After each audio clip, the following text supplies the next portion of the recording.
Tennocon 2025 has just wrapped up, and by just, I mean like 4 days ago. But hey, I was there in person and I only returned to the office right now, and let's be fair, it'll be kind of cringe if we don't talk about what happened at all, right? So, in today's video, I'm not only going to tell you what was said at Tennocon, but I'm also going to give you a theory on what the images shown might have in store for the future of Warframe. Plus, at the end, I have a very exciting announcement for the future of this channel right here. As always, big shoutouts to all our generous channel members who helped me keep the lights on. Big shoutouts also to all the beautiful people I met at Tennocon. And now, let's get right to it.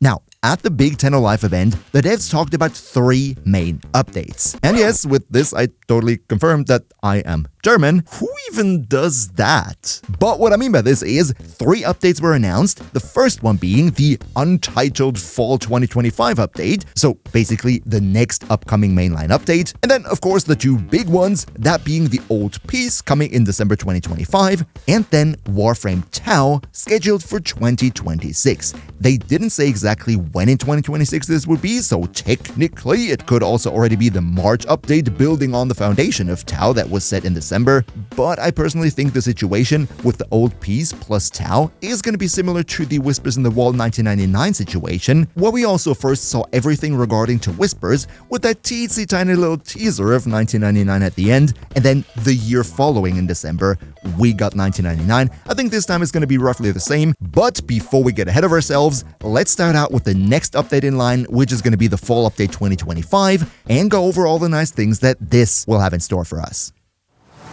But yeah, first of all, the untitled Fall Update, we're probably going to receive the title in the next dev stream or maybe the dev stream after. As to when it will release, I'm pretty sure it's going to be at the end of September or maybe in the first 2 weeks of October, kind of sort of like last year. However, what we do know is a whole bunch of stuff that it will bring, so let's take a quick look at all of that. First of all, and this is something that technically isn't part of that update but is already out, and that will be the Valkyrie heirloom skin. This is available on all platforms right now. She looks beautiful, and for all those of you who watched Tenno Live, you will have received a full Valkyrie Prime, so if you like the look, then go and get your naughty little kitty. Next, and this is also something that probably will not come with this update, but rather before, I think, and that will be the next Prime Warframe, that being Caliban, and we already know how he's gonna look like, because in the gameplay demo, at which we're gonna take a closer look later, he was briefly showcased in one scene, not really all too much we can see here, but it was confirmed Caliban would be the next Prime Warframe, probably also coming in fall, maybe like August or something.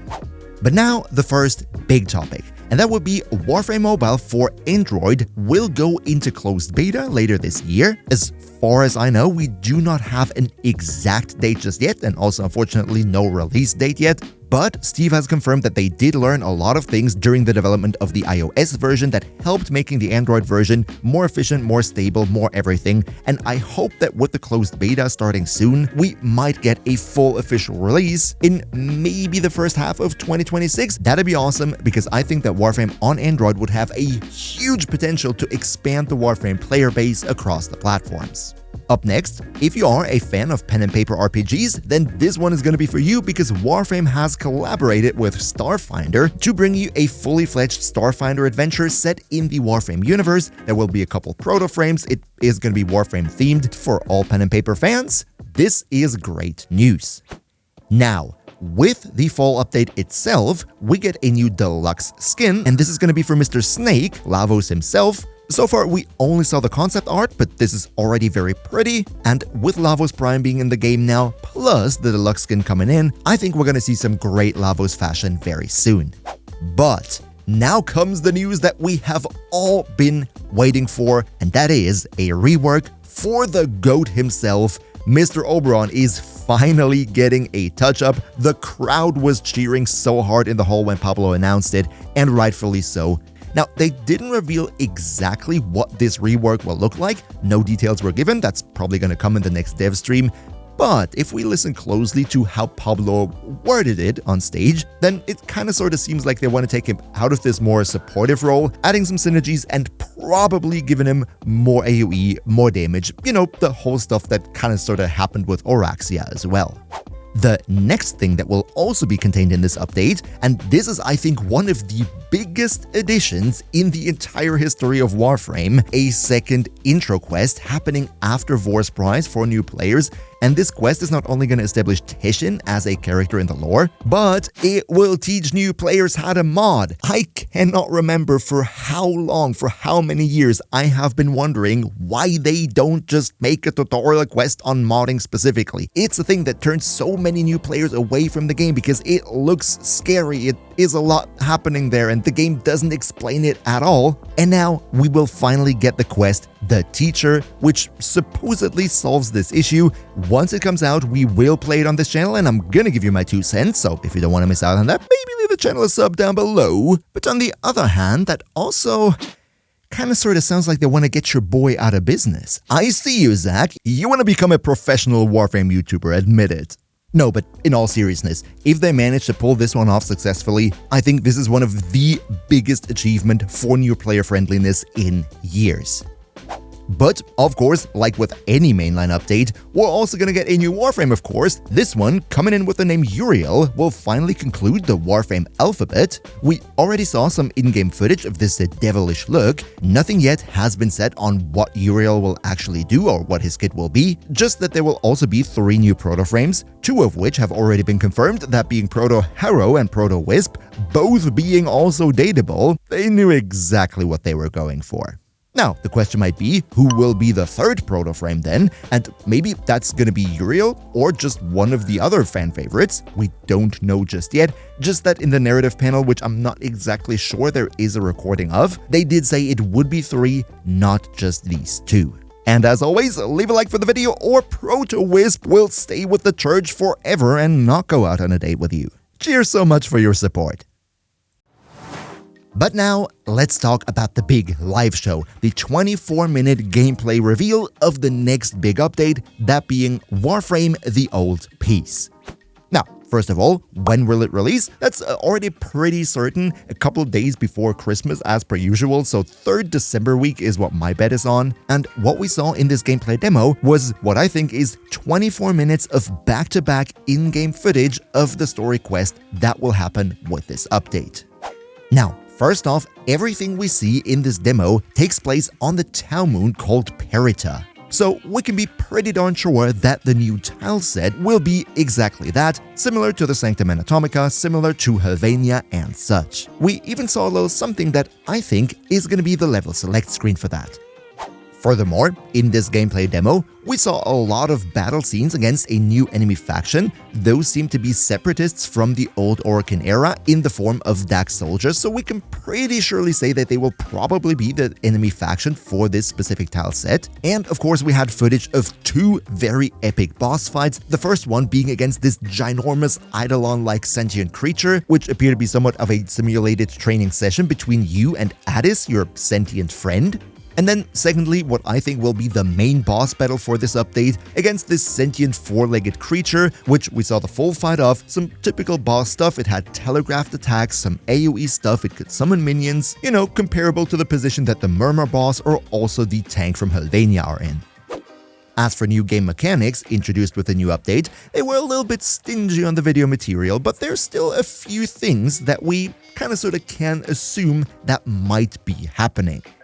First of all, we get wall running back, which I think is awesome. Wall running looked always that much cooler than this weird wall jumping that we've done for years now, and I'm happy to finally see it back. More importantly though, we will get new features for the operators. I'm not exactly sure from how they worded it, whether it will be a complete operator rework or just an expansion on top of what we already had, but one thing that seems set is that focus schools seem to get a new ultimate ability, like for example this ginormous energy blade that we see right here, with a Naramon symbol on it, so we can pretty surely assume this will be included in the Naramon focus school. Would be kind of boring if every focus school would get the same blade with its symbol on it, so it's pretty darn sure that the other focus schools will have other ultimates, maybe supportive stuff, maybe other energy type weapons. But I'm definitely excited and a little bit anxious at the same time as to what they're cooking here, because the operator side of things I feel has always been a little bit of a neglected feature. Like sure, we use it and we cast some abilities to buff up our frames, but we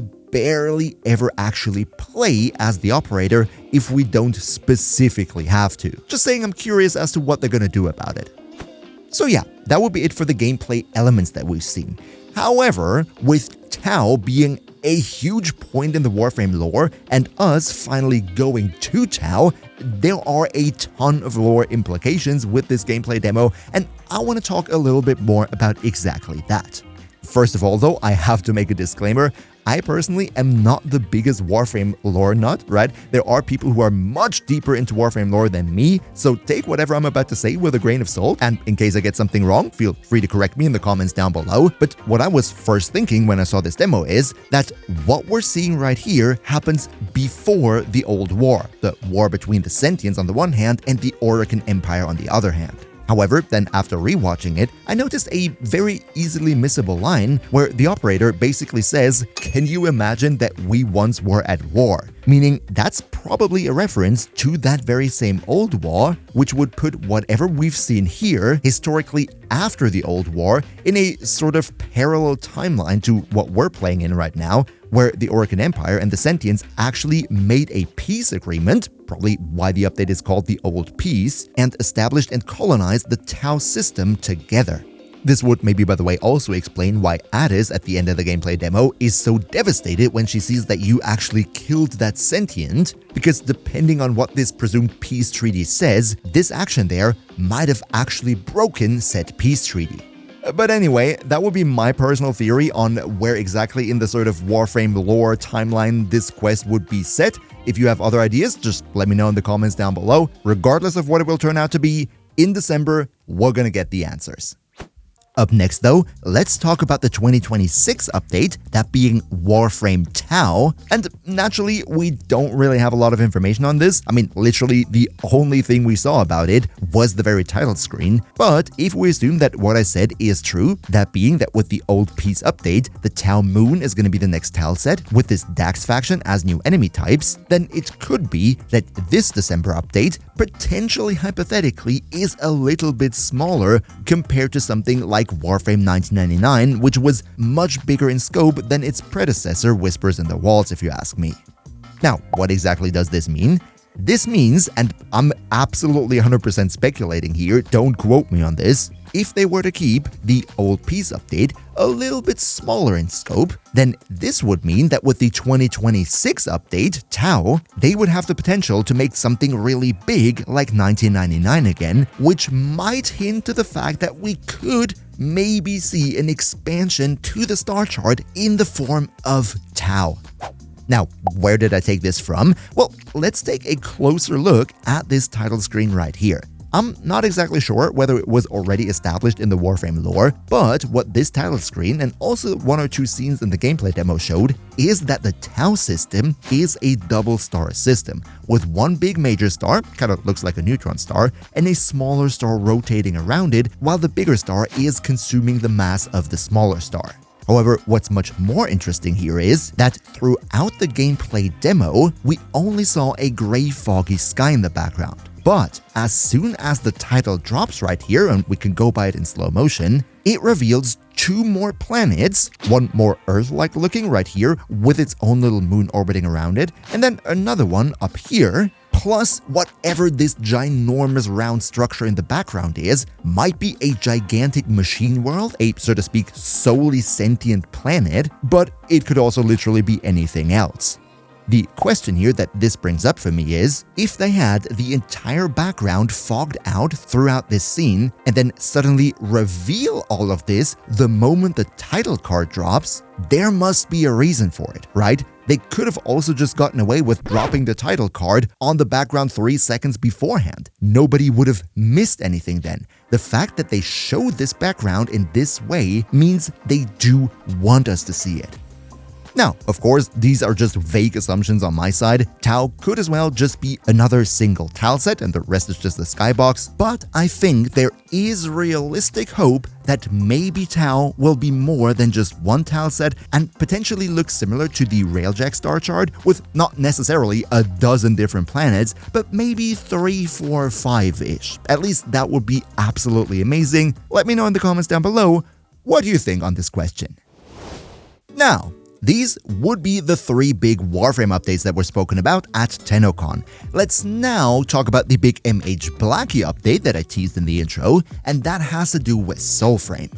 Now, as you surely know, Soulframe is the new upcoming game from the Warframe developers, being sort of a slower fantasy-ish version of Warframe, and that was naturally also talked about at Tennocon with a big reveal. I also made the one short and the channel post on it. For everybody who has ever registered to Soulframe till last Sunday midnight, you all will have gotten access to the Soulframe pre-alpha. Of course, right now it's only on PC, but later down the line, Soulframe will probably also be on consoles. In addition to that, they also said that there would be no further account wipes for the pre-alpha, meaning whatever you acquire in-game right now, your account will keep that forever. Meaning if you ever wanted to get into Soulframe, right now is the point to do it, which is also what I am going to do. I was waiting for this very moment. Now I'm gonna start playing it as well, and I'm planning to make a second channel just like this one right here, completely about Soulframe, probably gonna call it SFBlacky or something like that. And for this, I will use my previous alt account, MHBlacky2, which originally was meant to be a live stream highlight channel, but with my recent changes to live streams, that's probably not gonna be necessary anymore. So this will be my new Soulframe channel, link in the description down below. If you like Soulframe, you can maybe already leave a sub right there, because once I, have played the game a little bit, I'm probably gonna start making videos there pretty soon. And from the gameplay demo that we saw at Tennocon, I think Soulframe already looks pretty darn good. Maybe potentially hypothetically, we're looking at an open alpha / open beta access, maybe potentially hypothetically at the end of this year, maybe in early 2026. At the pace that they're showing right now, that's sort of what I'm thinking about. Another massive shout out to Niels V, Demon Lord Sill, Demon Emperor, Emperor Prime, Nostalnix Gaming, Turtlepeer, Ondakanio2, Skylar Bowser, Mihawki, Phil the Meme, Socrates the Almighty Rat, Leo Morizaki, Shadow Lockhart, Trollaloxen, Hantakas, Patrasator, Boomia1, Mr. Games Plays, and all other generous channel members for your continuous support. We see each other hopefully in the next one, and until then, as always, good loot.